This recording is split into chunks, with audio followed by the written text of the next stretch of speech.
Hello दोस्त, आप कैसे हैं? मैं उम्मीद करता हूं आप ठीक होंगे। आज फिर मैं आपके सामने एक वीडियो लेकर उपस्थित हुआ हूं।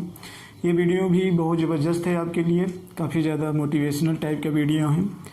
इसमें आपसे ये प्रश्न एक तरीके से ये डिबेट का मुद्दा है और इस पर आप अपनी राय भी दे सकते हैं, ठीक है। और ये प्रतियोगी परीक्षाओं के लिए भी और सामान्य व्यक्ति के लिए भी, दोनों लोगों के लिए इम्पोर्टेंट है। जैसा कि मैं हर बार ये शब्द यूज करता हूँ, क्यों? क्योंकि ये एक तरीके से जागरूकता संबंधी चीज़ें हैं, जागरूकता संबंधित, और जो जागरूकता है वो एकदम एनालिसिस एवं तार्किक संबंधित है। यदि आपको लगता है कि कुछ चीज़ें इसमें गलत है या संशोधन किया जाना चाहिए तो आप कमेंट के माध्यम से कह सकते हैं, लेकिन लॉजिकल तरीके से।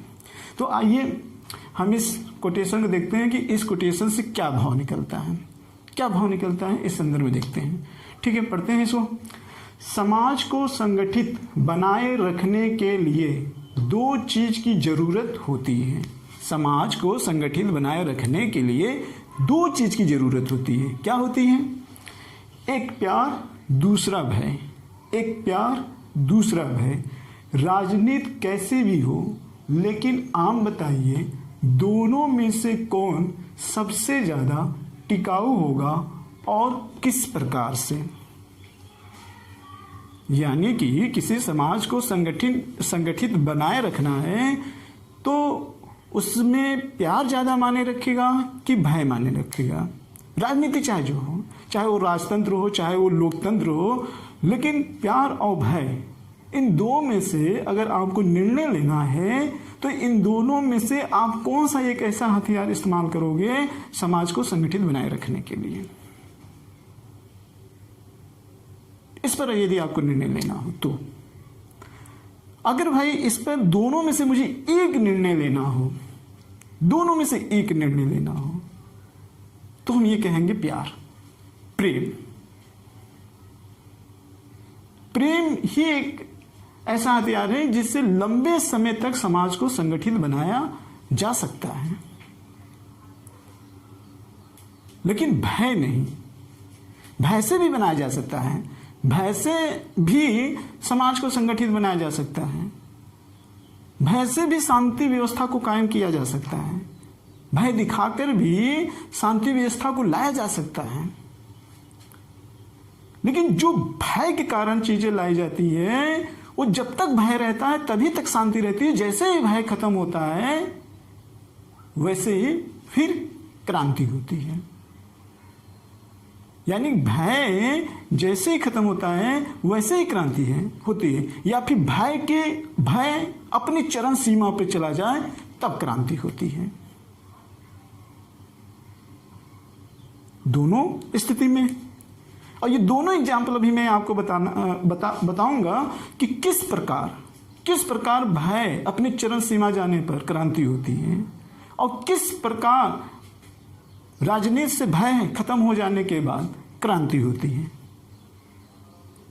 और किस तरीके से प्यार बहुत अधिक दिनों तक समाज को संगठित बनाए रखने का कार्य करता है। तो आइए हम देखते हैं, पहले भय वाला एग्जाम्पल देते हैं कि भय किस तरीके से समाज को संगठित में बनाए रखने का कार्य करता है। तो यहां पर हम आपके सामने पहले भय और प्यार दोनों एक साथ में लेके चलते हैं। तो आप जानते हैं कि अगर राजनीति की अगर हम बात कर लें, राजनीति में कोई भी हो, चाहे वो राजतंत्र हो चाहे लोकतंत्र हो, ध्यान रखना। लेकिन एग्जाम्पल में ये आपसे कहूं कि ये सत्ता, जैसे मुगल वंश के दो शासक में अगर हम बात करें तो एक तरफ अकबर और दूसरी तरफ हम औरंगजेब के बारे में बात कर लें। अकबर और औरंगजेब के बारे में बात कर लें। अकबर जो शासक था उस समाज में, भारतीय समाज में सत्ता पर रहते हुए वो सहिष्णु था, एक तरीके से कहीं न कहीं पंथ निरपेक्ष के भाव को लेकर चलने वाला शासक था। औरंगजेब जो था उसके अंदर कट्टरपंथी की विचारधारा पाई जाती थी, पंथ निरपेक्ष की भावना उसके अंदर नहीं थी। वो लोगों के अंदर भय दिखाकर समाज में या देश में शांति व्यवस्था को लाना चाहता था।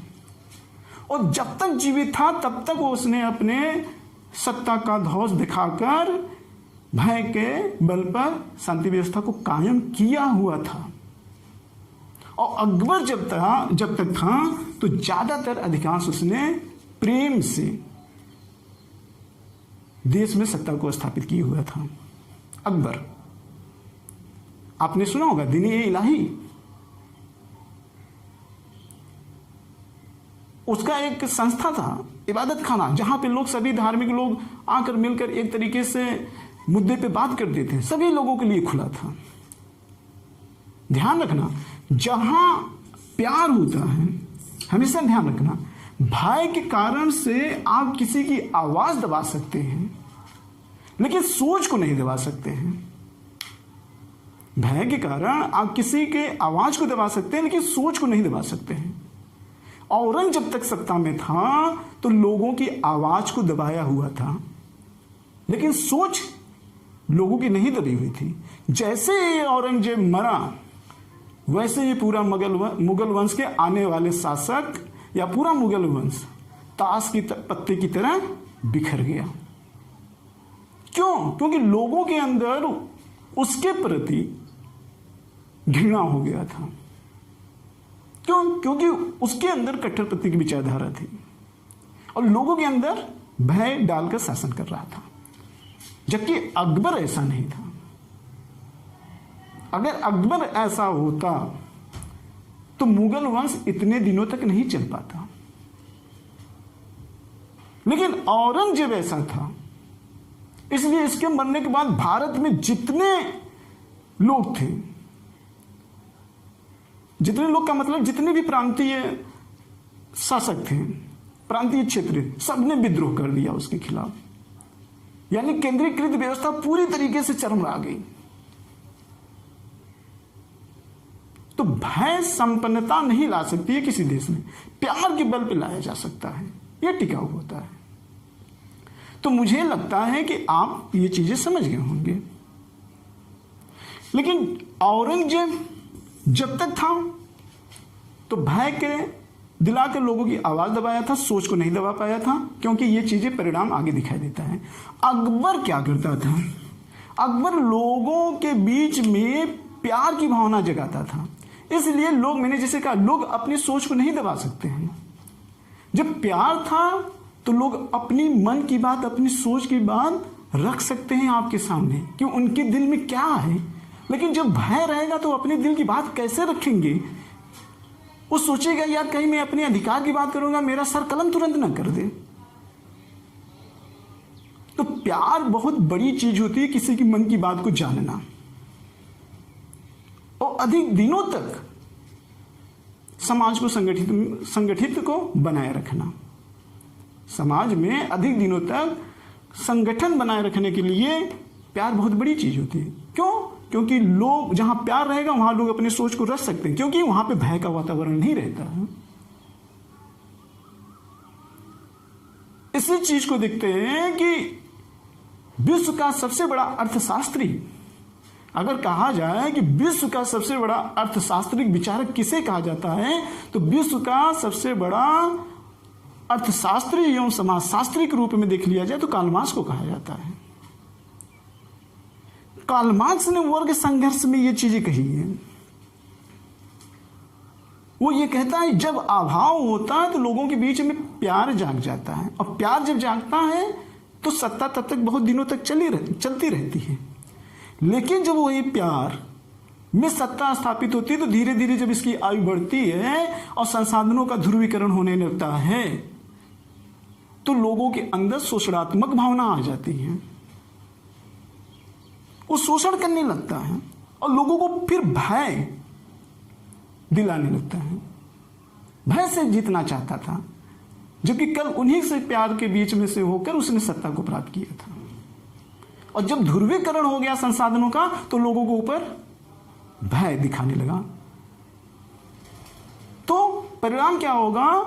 जब शोषणात्मक की भावना बहुत ज्यादा हो जाएगी, भय की सीमा बहुत ज्यादा हो जाएगी, तो तत्काल क्रांति होगी। ऐसा नहीं था कि औरंगजेब मरने के बाद ही मुगल वंश सत्ता की ताश की पत्ते की तरह बिखर गया। औरंगजेब जिंदा भी रहता और इस तरीके से ओल भय दिखाता रहता तो उसके समय भी क्रांति हो जाती और वो भी अपने आप को समय संभाल नहीं पाता। लेकिन वो दिन देखने से ही पहले वो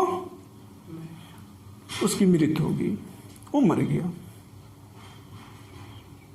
क्यों? क्योंकि भय की चरम सीमा तक नहीं पहुंचा था, लेकिन जहां तक पहुंचा था वहां तक पर्याप्त था और उसके मरने के बाद तत्काल वो चीजें दिखाई दी समाज में।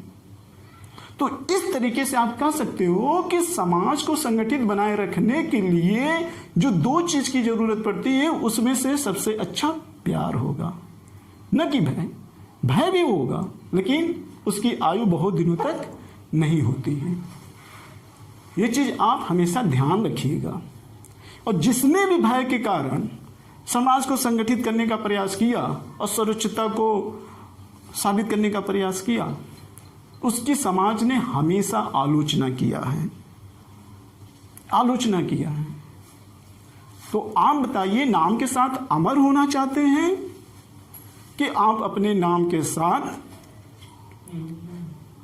इस संसार से पूरी तरीके से गायब होना चाहते हैं, निंदा के रूप में, कुख्यात के रूप में? तो प्यार को आधार बनाकर यदि आप शासन करेंगे तो प्रख्यात के रूप में जानेंगे, यदि भय दिखाकर शासन आप करेंगे तो कुख्यात के रूप में जाने जाएंगे। समाज में तो संगठन दोनों आता है, लेकिन ज्यादातर लॉजिकल प्यार है, न कि भय। तो दोस्तों, इसी के साथ हम अपना ये कोटेशन वाला वीडियो समाप्त करते हैं। मैं उम्मीद करता हूं कि ये वीडियो आपको अच्छा लगा होगा। अगर अच्छा लगा होगा तो लाइक करिएगा, नहीं भी अच्छा लगा होगा तो डिसलाइक करिएगा, लेकिन लॉजिकल के साथ। और जो मैंने चीजें बताई है उसको आप ध्यान से सुनिएगा और समझिएगा भी। इसी के साथ मैं इस वीडियो का समापन कर रहा हूं। जय भारत, जय हिंद।